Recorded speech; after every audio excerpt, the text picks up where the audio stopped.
Toyib, bismillahirrahmanirrahim. Ismi jihadun nufus. Uridu an ubayyina lakum tafsir al-Qurtubi fi suratil Fatihah al-bab athani minal mas'alah athalisata asrota ilal mas'alati ilal mas'alah isyrin. Awalan fil mas'alah athalisata asrota. Rawa Imam Malik annal qira'ata la tajibu fi syai'in minas shalah. Fi hadil mas'alah diriwayatkan dari Imam Malik bahwasanya al-qira'ah la tajibu fi syai'in minas shalah. Membaca Al-Fatihah itu tidak diwajibkan di dalam shalah. Wa hada rawa Imam Malik. Ini adalah pendapat Imam Malik. Wa kadzalika Imam Syafi'i dan juga Imam Syafi'i. Yaqulu bil iraq fi man nasiha. Dan juga demikian juga pendapat Syafi'i ketika berada di Irak yang mana bagi orang lupa membacanya. Summa roja'a an hada bi Misr. Kemudian ia kembali dari pendapatnya ini di Mesir. Faqala, dan ia mengatakan la tujzi'u sholata man yuhsinu fatihatal kitab illa biha. Ia berkata sholat orang yang bisa atau dapat membaca surat Al-Fatihah dengan baik tidak akan dianggap cukup atau syah kecuali dengan membacanya, illa biha illa bil qiraah, dengan membacanya. Wala yujzi'uhu an yunqasu harfan minha.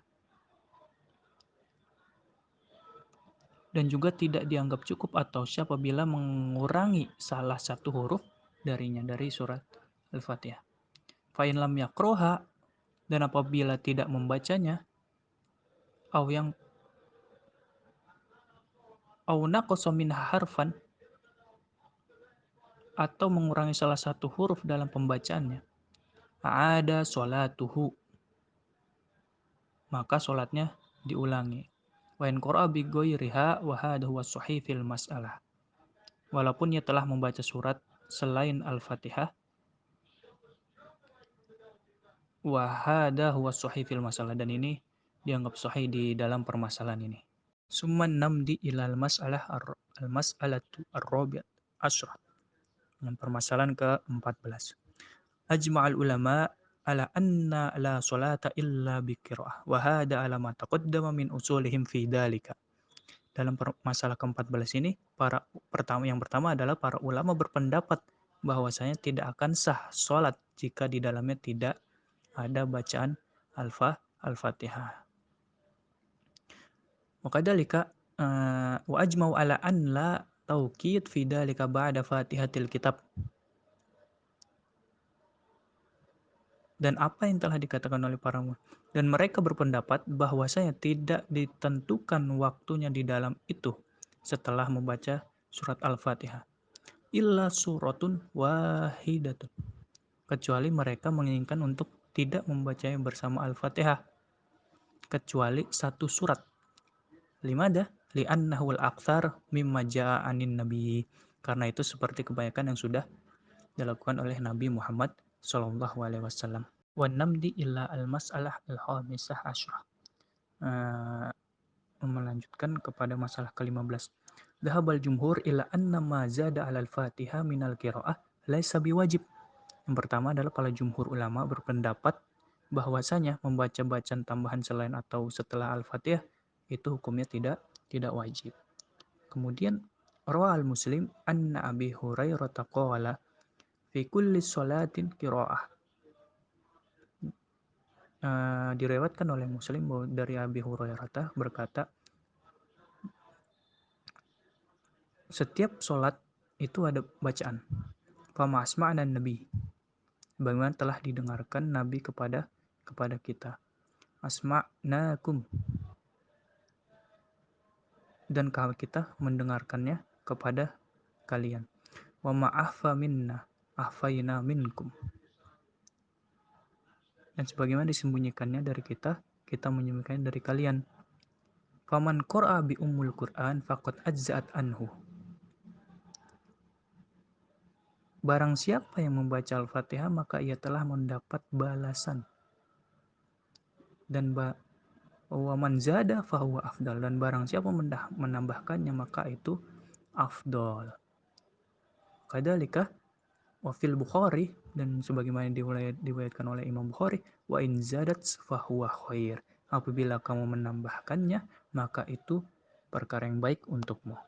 Wa namdi ila masalah sadisah asrah. Melanjutkan kepada masalah ke-16.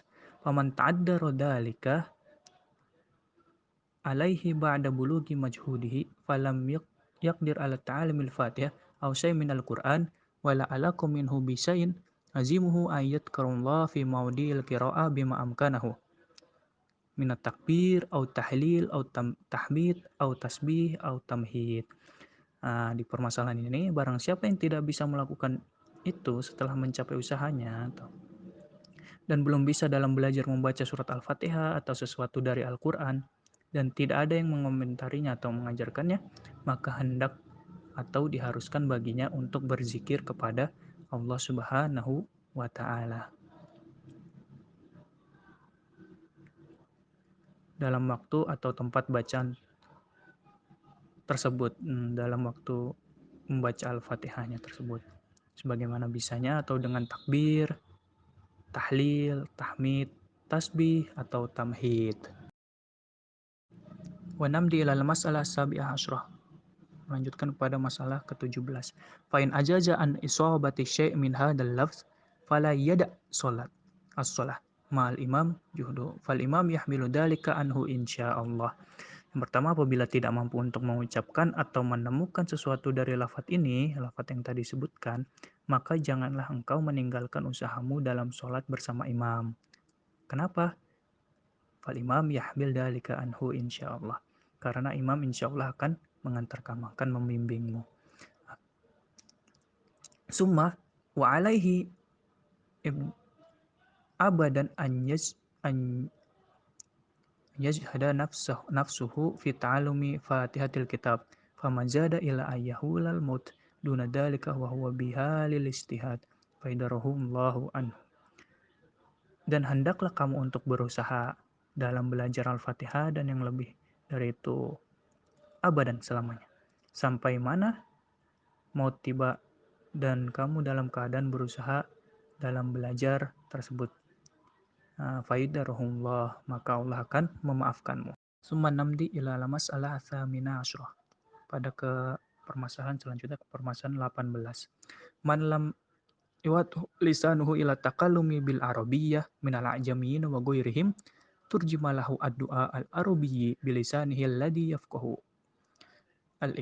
liiqamati shalah fa indalika yujza'u insyaallahi ta'ala. Insyaallahu ta'ala. Nah, di permasalahan ke-18, barang siapa yang lisannya tidak mampu untuk berbicara berbahasa Arab dari orang-orang asing atau selainnya, maka bisa dengan menerjemahkan doa atau sebagainya dengan bahasa yang dipahaminya, yang bisa digunakan olehnya untuk mendirikan sholat. Nah, bahwasanya itu dibolehkan atas izin Allah Subhanahu wa Ta'ala. Wa namdi ila al-mas'alah tasi'ah asyrah. Melanjutkan kepada permasalahan ke-19. La tujiu shalah man qara'a bil farisiyah wa huwa yuhsanul arabiyyah fi qauli jumhur. Pertama, tidak sah sholat barang siapa yang membaca menggunakan bahasa Persia, karena bahasa itu dianggap atau membenarkan bahasa Arab di dalam dan ini di dalam pendapat jumhur ulama.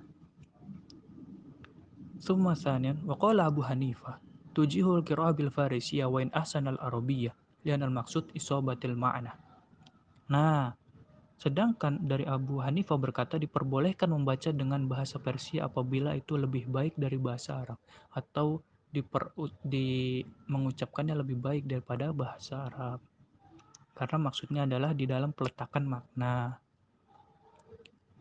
Tsumma qala Ibnu Al-Mundhir la tujzi'u dzalika li'annahu khilafu ma amara Allah bihi wa khilafu ma 'allama an-nabi wa khilafu jama'atil muslimin wa la na'lam ahadan wa fiqhu ala maqalah. Sedangkan Ibnu Mundir berkata itu tidak dibolehkan Mengapa? Karena itu bertentangan dengan apa yang diperintahkan Allah dan juga bertentangan dengan apa yang diajarkan oleh Rasulullah Shallallahu Alaihi Wasallam dan bertentangan dengan pendapat para jemaah muslimin. Dan tidak ada seorang pun yang memahami apa yang dikatakannya. Summa namdi ilal mas'alah ashrun. Permasalahan ke-20. Man iftataha as-shalah kama amara wa huwa ghairu alim bil qiraah fitr alaihi al-ilmu biha fi asna'i shalah wa tasawwur dalika bi an yakuna sami'a man qara'aha falaqad bihifzihi min mujarradis sima fala yasta'nifu shalah li anna adda ma madu ala hasabi ma amara bihi fala wajhi li ibtalihi qala fi kitab Ibnu Sahnun. Permasalahan ke-20 ini, barang siapa yang membaca Al-Fatihah di dalam sholat sebagaimana diperintahkan dan ia bukan dari golongan yang alim dalam bacaan, dalam membaca surat Al-Fatihah, dan itu terjadi atau tiba-tiba terjadi di pertengahan sholat, nah, dan kemudian telah tergambar oleh para pendengar, siapa yang membacanya, dan itu telah tersimpan atau tergambar dari cara mendengar oleh para jamaah, maka tidak perlu mengulangi sholat. Fala yasta'nifu sholat. Tidak perlu mengulangi sholat. Mengapa? Karena ia telah melakukan apa yang telah berlaku dengan apa yang telah diperintahkan. Maka tidak ada cara untuk membatalkannya. Nah, dan ini sebagaimana dijelaskan di dalam kitab Ibnu Sahnun.